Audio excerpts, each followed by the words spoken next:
ja sa volám Michel a vítam vás z môjho prvého videa. Toto video bude ukážka mojich kociek a poviem vám aj moje rekordy, či už single alebo AVG. Dúfam, že sa vám budú páčiť a kocky nakúpim na Cube Money. Toto stránku máte v popise videa, ale už prehľadám na Cube Season. Ešte som sa nekupoval, ale zistil som, že to je o dosť výhodnejšie. Takže začnem dvojkou, takže kocka 2x2, je to môj linkpo. Som s ňou úplne spokojná, úplne. Tak to pozrite, vidíte, že je dobrá a budem vám to tu.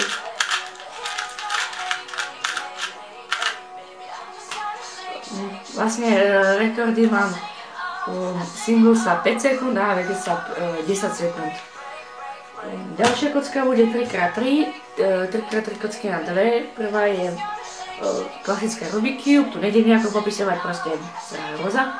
A ďalšiu mám Speed Cube, dávam 5 záči, som s ňou spokojná, občas pupuje a nálepky sa odlepujú a nevýhoda je, že sa jej dajú otáčať rohy. Čo vlastne keď skládáte sa vám niekedy môže v ruke pretočiť. Tak. A rekord mám single sap 25 sekúnd a AVG sap 40 až 50 sekúnd, neviem presne. Ďalšia kocka bude 4x4, je to môj wow shoot. Som sa spokojná, ale moc to posudzovať nemôžem, lebo skladám iba mesiac. Čiže rekordy budú také. Single mám sap 3 minúty 32 a AVG mám sap tých 5 minút. Ja moc to ako neskladám, snažím sa dať do hlavy tie ťahy. Tak. Posledný hlavolám bude Pyramix, je to Shenshow Pyramix. Single rekord je okolo 12 sekúnd a AVG okolo 20. Som si spokojná, aj keď Shenshow, no, nevadí, no.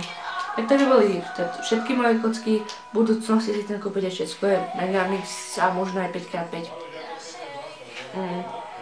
Chcem ísť 14. až 15. marca do Brna, na Brno Open.